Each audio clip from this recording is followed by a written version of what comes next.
오늘의 말씀의 제목은 무서워하지 말라 입니다.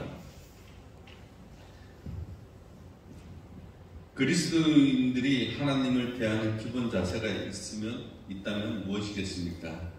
경외입니다. 그리스도인들은 하나님을 사랑한다는 말 다음으로 하나님을 경외한다라고 하는 말을 많이 하고 있습니다.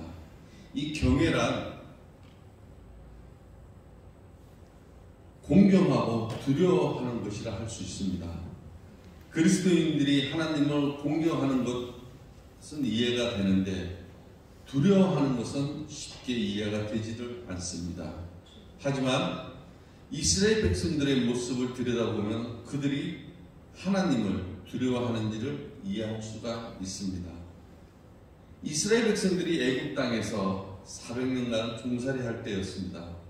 그때 하나님께서 모세를 통해 그 백성을 해방시키겠다고 자유롭게 해주시겠다고 말씀을 하셨습니다. 그리고 그 백성을 애굽에서 나와 하나님이 약속하신 땅 가나안에 입성하게 해주시겠다고 하셨습니다. 물론 이 애굽의 파라오는 처음부터 순순히 이스라엘 백성들을 내보내지 않았습니다. 적어도 6개월에 걸쳐 이 10가지 재앙을 겪은 후에야 전능하신 하나님의 뜻을 따라 그들을 내보내게 됩니다. 그 중에 마지막 10번째 재앙은 여러분들 잘 알다시피 애굽의 모든 장자와 모든 짐승의 초태생을 치는 것이었습니다. 그때 애굽 전역에 이 죽음의 재앙과 통곡이 임하게 되는 것입니다. 그 시각 이 애굽의 고센 땅에 살고 있던 이스라엘 백성은 어떻게 했습니까? 하나님께서는 그들에게 양을 잡아 그 피를 좌우 음설주에 바르게 하셨습니다. 그 피를 볼 때에 너희들에게는 죽음의 재앙이 넘어가게 해 주시겠다라고 하면서, 그런데 정작 애굽 전역의 죽음과 통곡이 들끓고 있을 때 이스라엘 백성들은 어땠을까요? 그들도 숨죽여서 혹여라도 부족한 게 있어서 죽음을 당하는 게 아닌가 하는 두려움이 밀려들었다는 것입니다. 실은 그것이 거룩하신 하나님, 이 심판자이신 하나님에 대한 이스라엘 백성들의 태도라고 할 수가 있습니다.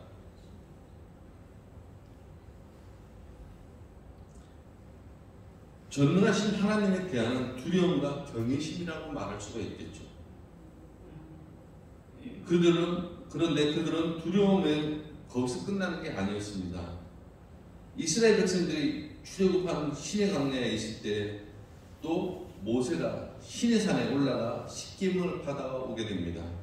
그때 산 위에서 산 아래에 있는 백성들을 향해 이 우레소리와 또 번개소리와 나팔소리가 울렁차게 들렸습니다.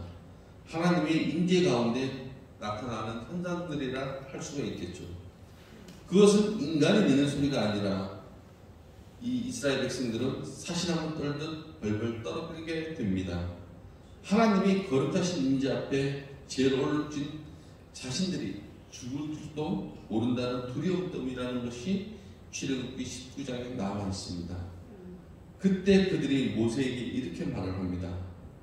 하나님이 우리에게 말씀하게 하지 말고 당신이 우리에게 말해서 죽지 않게 해달라고 말합니다. 그때 모세가 이스라엘 백성에게 향해 이렇게 말을 합니다. 출애굽기 20장의 내용입니다. 두려워하지 말라. 하나님이 임하심은 너희를 시험하고 너희로 경외하여 범죄하지 않게 하려 하심이니라. 하나님께서 너에게 임재하시는 것은 너희로 하여금 하나님을 경외토록 하기 위함이라는 것입니다. 그만큼 하나님을 경외한다는 것은 하나님을 향해 두려운 마음으로 섬기는 삶의 태도인 것입니다. 그래야 평상시에 하나님을 경외하면서 죄를 짓지 않고 하나님께서 원하시는 삶을 살 수가 있다는 것입니다. 그런데 이스라엘 백성에게 임하신 하나님의 임재 앞에 그랬다면 한 개인이 임하실 때는 어땠을까요? 여러분들이 아시는 우시아 왕이 통치할 때 유다 백성들에게 하나님의 말씀을 선포한 이사야 선지자도 마찬가지였습니다. 왕이 죽던 해에 하나님께서 이사야 선지자에 찾아올 때 이사야가 어떻게 반응했는지 이사야 6장에 나와 있습니다. 그때 하나님께서 시내산에 강림하신 것처럼 수많은 천군 천사를 동원해서 임재하게 되십니다. 이사야는 하나님의 거룩하심 앞에 고개도 못 들고 화로다, 나는 망했도다, 나는 부정한 자다 라고 고백을 합니다. 왜 이사야가 망하게 되었다고 또 나는 부정한 자라고 고백한 것입니까? 하나님의 거룩하신 앞에 자기의 죄악의 실체 또 자기의 부정한 모습이 다 드러났기 때문인 것입니다. 그때 하나님께서는 내 죄가 사하였다면서 그 모든 죄와 부정을 정결케 해주셨고 곧이어 사명자로 삼아주시게 됩니다. 하나님의 임재를 체험한 이들은 그렇듯 자기의 죄와 더러움을 고백할 수 없다는 점입니다. 하나님의 임재를 만나는 이들은 모두가 자기의 죄를 통해 자복하며 회개할 수밖에 없는 이유가 그것입니다. 그때 비로소 자신의 죄를 예수 그리스도의 보혈로 씻어주셔서 정결케 되어 하나님의 자녀가 되는 것입니다. 이것은 오늘 우리 자신들도 마찬가지 아니겠습니까? 우리가 하나님의 영적인 양자가 되는 것은 하나님의 임재 앞에 내 죄를 회개하는 과정이 필요하다는 것입니다. 그만큼 하나님께서 우리에게 찾아오시는 것은 내게 두려움과 공포를 주기 위함이 아니라는 것입니다. 도적이 오는 것은 죽이고 멸망시키는 것 뿐이지만 주님께서 오시는 것은 양으로 생명을 얻게 하려고 더 풍성하게 하기 위함입니다. 오늘 대림절 셋째 주일에 오늘 본문을 통해 주님께서 우리에게 말씀하시는 메시지가 바로 이것입니다. 하나님께서 주신 800년 전 이사야 선지자의 입술로 통해 아기 예수의 탄생을 예고하셨습니다. 그리고 오늘 본문을 통해 천사 가브리엘을 통해 아기 예수의 탄생 소식을 알리도록 한 사람들이 나오고 있습니다. 그들이 바로 목자입니다. 그 목자들은 짐승과 더 섞여 살기 때문에 냄새나는 사람들이라는 대명사가 있었습니다. 안식일에도 양떼를 몰고 나가야 하는 입장이라 그들이 율법에 따라 취급받는 사람들이었죠. 주인과 계약서를 쓰면서 짐승에게 양 몇 마리를 잃을지라도 목숨만은 지키도록 계약을 썼습니다. 그만큼 그들은 고용된 목자들 또 삭을 받고 일하는 삭군 목자들이었습니다.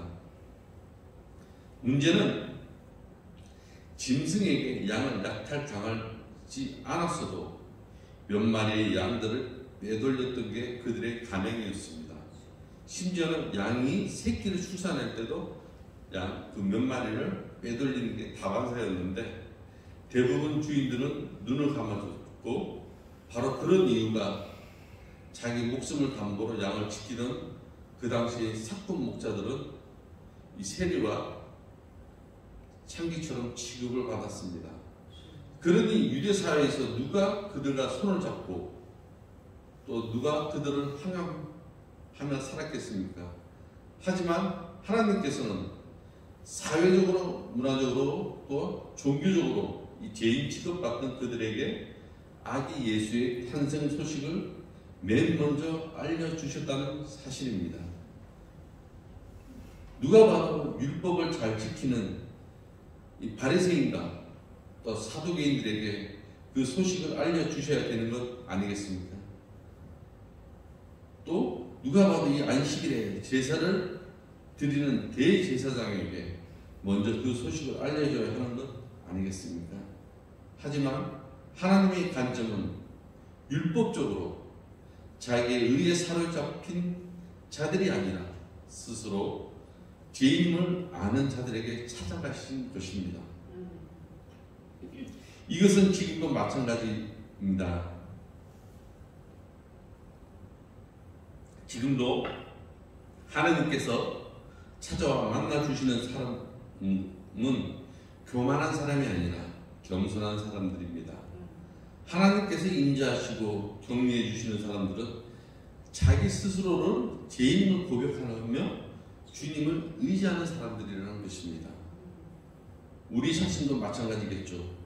나 스스로 의로움에 사로잡힌 자가 아니라 죽을 수밖에 없는 죄인임을 고백하는 자에게 주님은 지금도 찾아와 역사하시는 분이십니다. 본문 속에 목자들에게 주님께서 찾아와 맨 먼저 그 소식을 알려주시도록 한 이유가 그것이겠죠.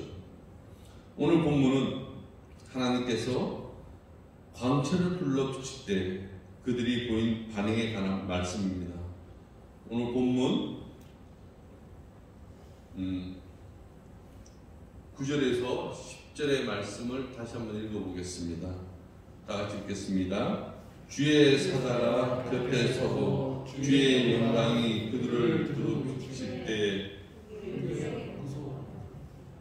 천사가 이르되 무서워하지 말라. 보라, 내가 온 백성에게 미칠 큰 기쁨의 좋은 소식을 너희에게 전하노라. 이렇게 말씀하고 있습니다. 밤중에 양을 치고 있는데 그 현장에 하나님의 천사가 영광의 광채를 둘러 비추는 모습입니다.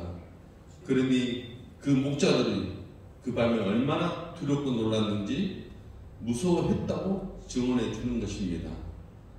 하나님의 인재 앞에 목자들이 두려움과 존경을 가지고 경영했다는 뜻입니다. 이것은 애굽 전역에 장자를 칠 때 또 고센 땅에 살던 이스라엘 백성들의 유월절 양의 피를 바르고 그 밤에 숨죽이고 기다리던 모습과도 같은 것입니다.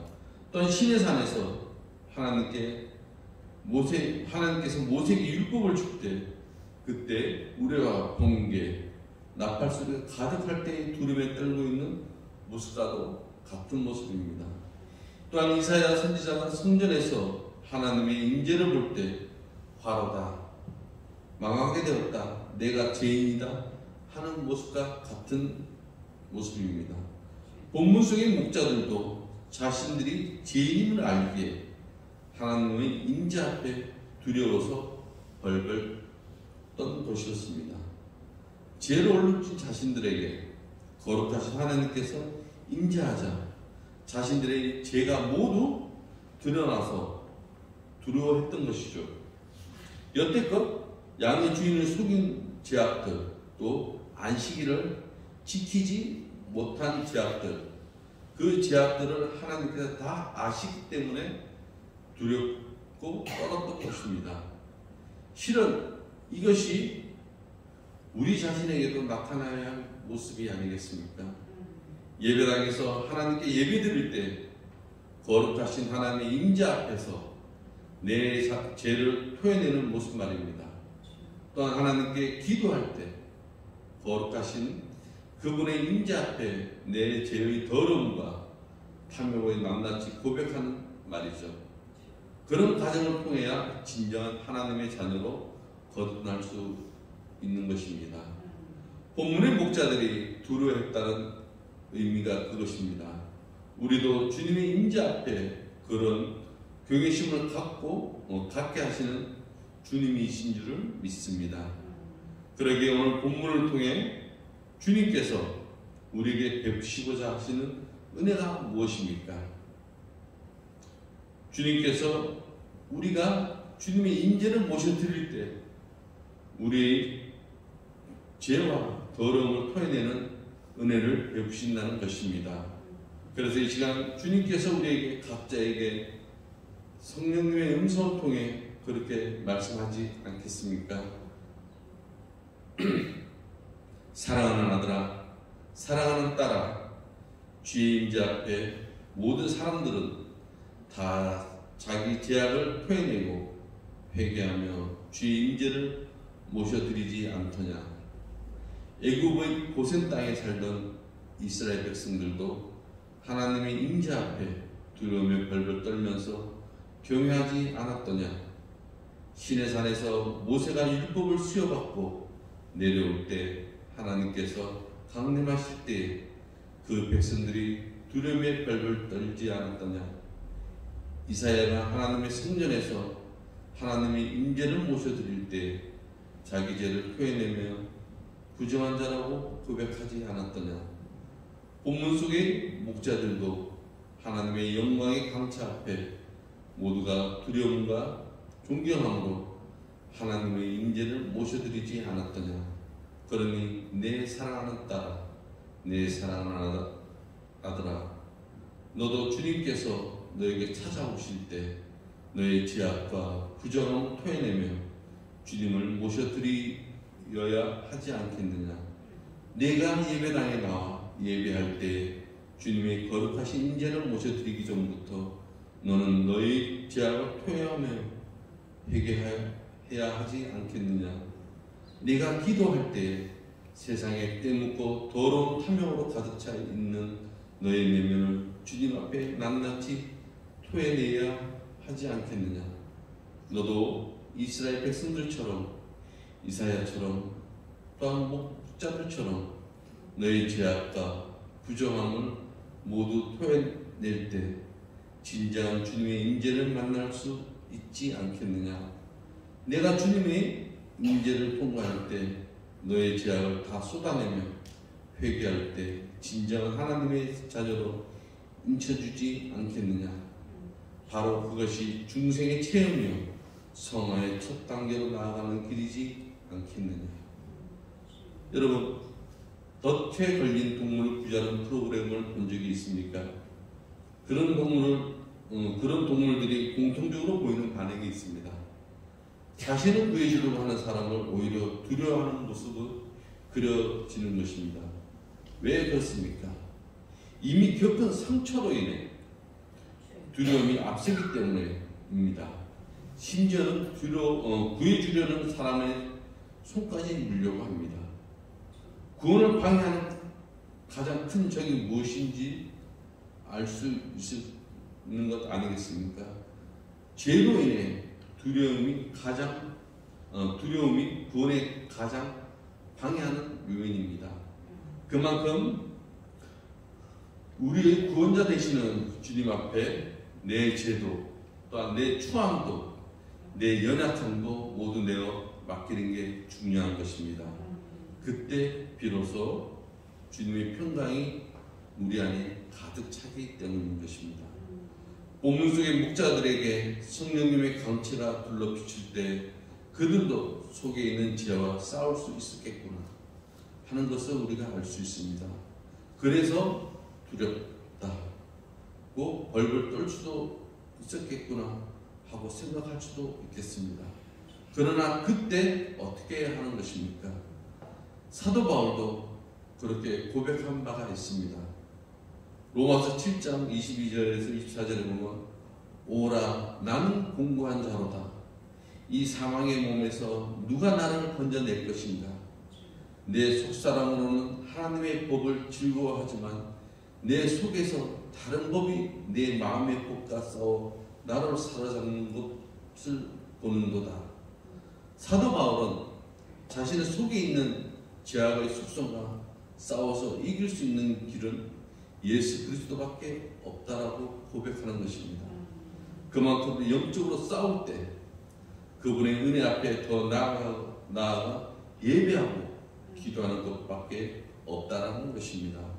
그래야 주님께서 죄를 이겨낼 수 있게 해주시고 근심과 걱정과 또 우울증과 불면증도 회복시켜 주시기 때문입니다. 우리도 마찬가지 아니겠습니까? 주님이 임재가 임할 때, 성령님께서 내게 다가올 때 우리도 그렇게 해야 하지 않겠습니까? 내 죄로 인해 두려움이 밀려들고 내 속에 있는 죄의 세력들과 영적으로 싸울 수 있겠죠. 그때 우리는 더더욱 주님의 은혜 안에 거하는 삶을 살아야 하는 것입니다. 주님 앞에 죄인임을 고백하고 주님 앞에 자기 연약함을 고백하는 모습으로 말입니다. 그렇게 주님께 나아가는 예배자요 기도자로 살아갈 때 주님께서 평강과 회복과 은혜를 베풀어 주실 줄 믿습니다.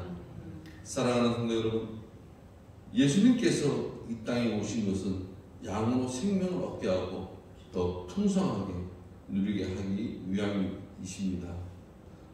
도적이 오는 것은 죽이고 멸망시키는 것 뿐입니다.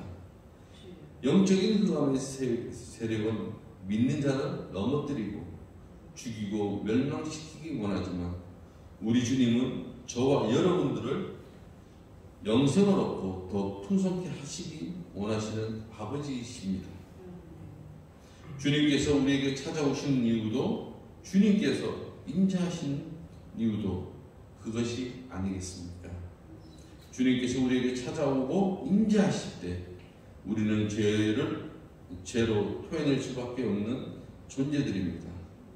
그것은 하나님 앞에 두려워하며 경외하는 모습이 아니겠습니까?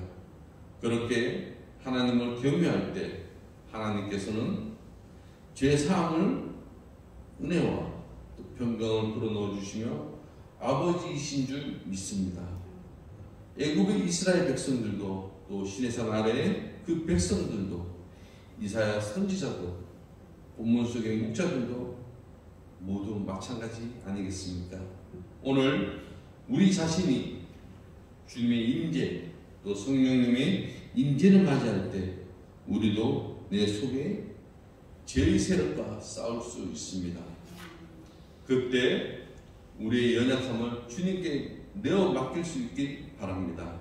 설령 내 믿음이나 내 영적인 실력이 없을지라도 있는 모습 그대로 주님께 내어 맡길 수 있길 바랍니다.